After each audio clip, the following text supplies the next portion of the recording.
श्री हनुमते नमः। तीसरे एपिसोड में आप सभी का स्वागत है। आज हम लोग जिस पद पर चर्चा करेंगे वह है जय हनुमान ज्ञान गुण सागर, जय कपीस तिहुँ लोक उजागर। श्री हनुमान चालीसा की चौपाइयों का आरंभ इस पद से होता है। यह मूलतः जयकारा पद है, उद्घोष है। कोई भी कार्य शुरू करने के समय हम में उत्साह का होना बहुत जरूरी है। बाबा तुलसीदास ने जय उद्घोष के साथ चालीसा का प्रारंभ किया है। पद का अर्थ बड़ा सरल है। श्री हनुमान जी आपकी जय हो। आप ज्ञान और गुण के सागर हैं। आप कपीश्वर हैं। आपकी जय हो। आपका यश तीनों लोकों यानी स्वर्गलोक, मृत्युलोक और पाताल तीनों में व्याप्त है, प्रकाशित है। तुलसीदास जी ने हनुमान प्रभु के माध्यम से यहाँ एक जीवन का एक महत्वपूर्ण सूत्र दिया है। सागर की गहराई अथाह होती है। सागर गंभीरता का प्रतीक है, साथ ही शांति व सामर्थ्य का भी प्रतीक है। तो सागर की गहराई, उसकी गंभीरता, उसमें व्याप्त शांति और उसका सामर्थ्य, ये सभी प्रतीक जो हैं वो हनुमान लला के लिए एकदम से फिट बैठते हैं। हनुमान जी के पास ज्ञान व गुण अथाह है। यह ज्ञान और गुण की तुलना सागर से की गई है। हनुमान जी को ज्ञान व गुण की मोती उद्वेलित नहीं करती है। अहंकार का संचार हम कभी नहीं पाते हैं।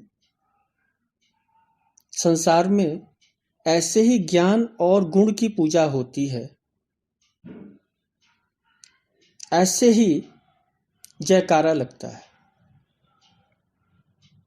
तो बाबा ने जयकारा करते हुए बहुत सावधानी से शब्दों का चयन किया है।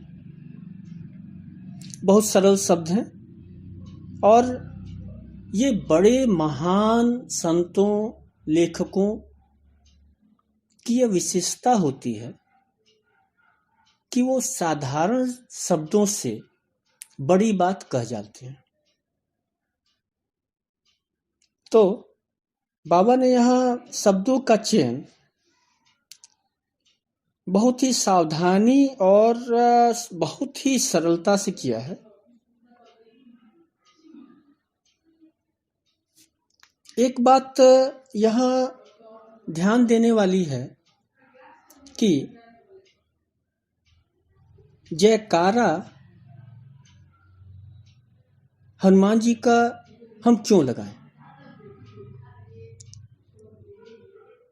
तो पहला गुण जो बाबा ने बताया वह है ज्ञान और गुण का मणि कांचन संयोग।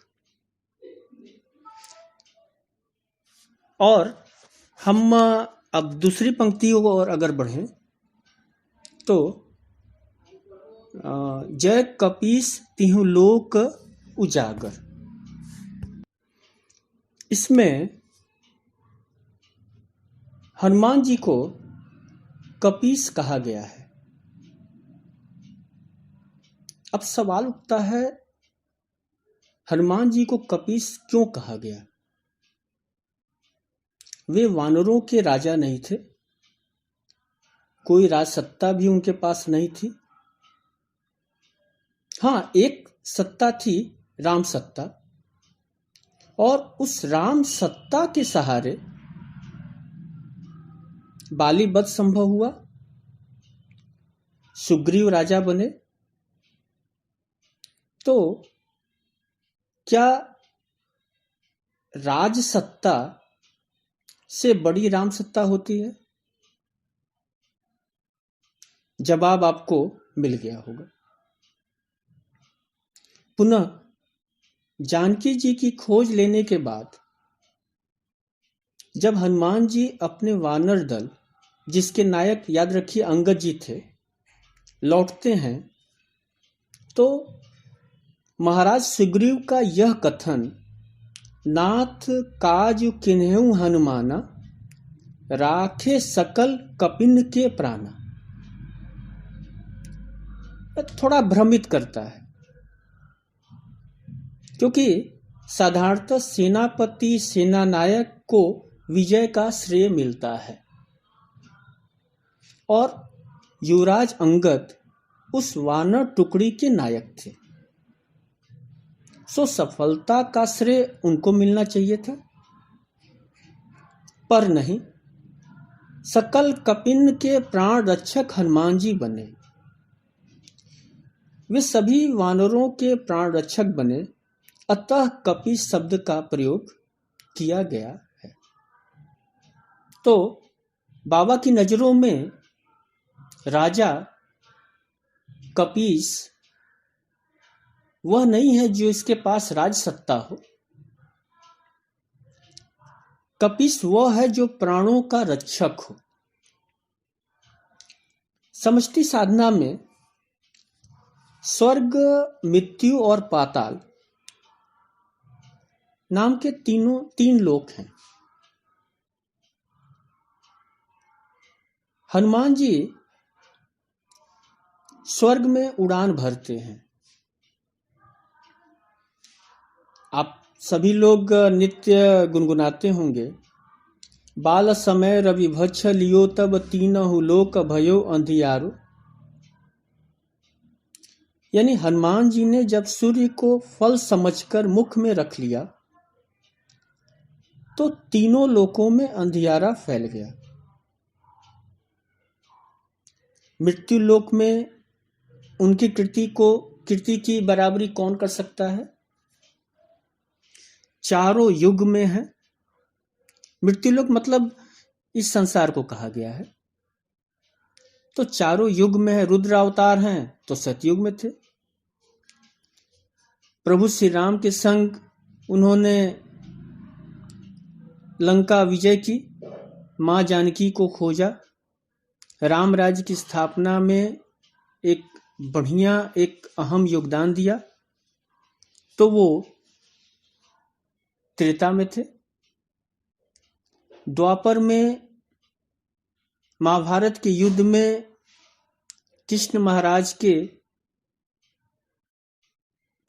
सारथी थे और उस रथ के ध्वज बने, तो द्वापर में भी हनुमान जी थे। और कलयुग केवल नाम आधारा, तो राम नाम की जप हनुमान जी से बेहतर कौन कर सकता है। और ये किंवदंती भी है कि जहां जहां राम कथा होती है वहां वहां हनुमान जी विराजते हैं। तो मृत्युलोक, पाताल लोक, स्वर्गलोक, सभी जगह हनुमान जी की यश पताका फहरा रही है और तीनों लोक ही उनकी कर्म स्थली है। तो हनुमान जी ज्ञान और गुण के सागर हैं, इसलिए उनकी जयकारा हो रही है। हनुमान जी से तीनों लोक प्रकाशित हो रहा है, इसलिए भी जयकारा। अब एक थोड़ी सी चर्चा हम लोग ज्ञान और गुण और उनके आपसी संबंधों पर कर लें। आज के संदर्भ में हम देखें तो हमारा समाज ज्ञान की पूजा कर रहा है। अच्छी बात है, समाज ज्ञान प्रधान हो गया है और इस युग का जो मूल मंत्र है नॉलेज इज पावर। और इसी क्रम में विद्यालय, कोचिंग, ट्यूशन और अन्य जो ज्ञान प्राप्ति के जो केंद्र फल फूल रहे हैं, पर कहीं न कहीं हम अपनी निजता खोते जा रहे हैं। हर एक व्यक्ति एक दूसरे व्यक्ति से भिन्न होता है। ये भिन्नता हमारी कम हो रही है, हम एकांगी हो रहे हैं और यही एक संकट है। और इस संकट को अगर आप और विश्लेषित करें तो कहीं न कहीं हमने गुणों की कद्र करनी बंद कर दी है। ज्ञान गुण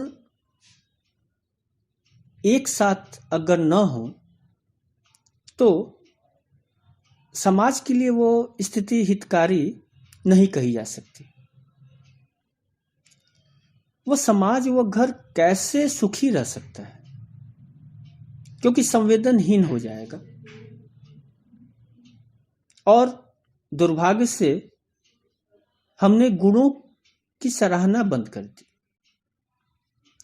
कोई गुणी व्यक्ति का कुछ मोल नहीं यदि वह किसी पद, प्रतिष्ठा, पैसे से वंचित है।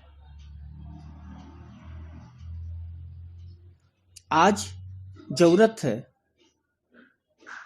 यह सोचने की कि जीवन सार्थक कैसे बने, और यह निरा ज्ञान से संभव नहीं है। गुण का होना बहुत जरूरी है। इसीलिए गोस्वामी तुलसीदास जी ने यहाँ इन पदों में ज्ञान गुण को इतना महत्व दिया है। एक बात ध्यान योगी यह भी है कि इस पद में जयकारा किसका करें, इसकी सीमा यहाँ वर्णित है। आजकल तो हम लोग सभी जगह जय हो करते जा रहे हैं, पर आप हनुमान चालीसा के माध्यम से यह समझ पाएंगे कि हमें जयकारा किसकी करनी चाहिए। जयकारा का वही अधिकारी हो सकता है जो ज्ञानवान हो, गुणवान हो और हमें अंधियारे से उजाले की ओर ले चले। यह देश तमसो मां ज्योतिर्गमय का उद्घोष वैदिक काल में ही कर चुका है। अंधकार सिर्फ रोशनी न होने की स्थिति नहीं है, एक प्रतीक है कि किसी बिंदु पर हम पिछड़ गए हैं। उपेक्षित होने का भाव पैदा करता है। अतः जयकारा उसकी हो जो हमें अंधकार से उजाले की ओर ले जाए। जयकारा उसकी हो जो ज्ञानवान और गुणवान हो।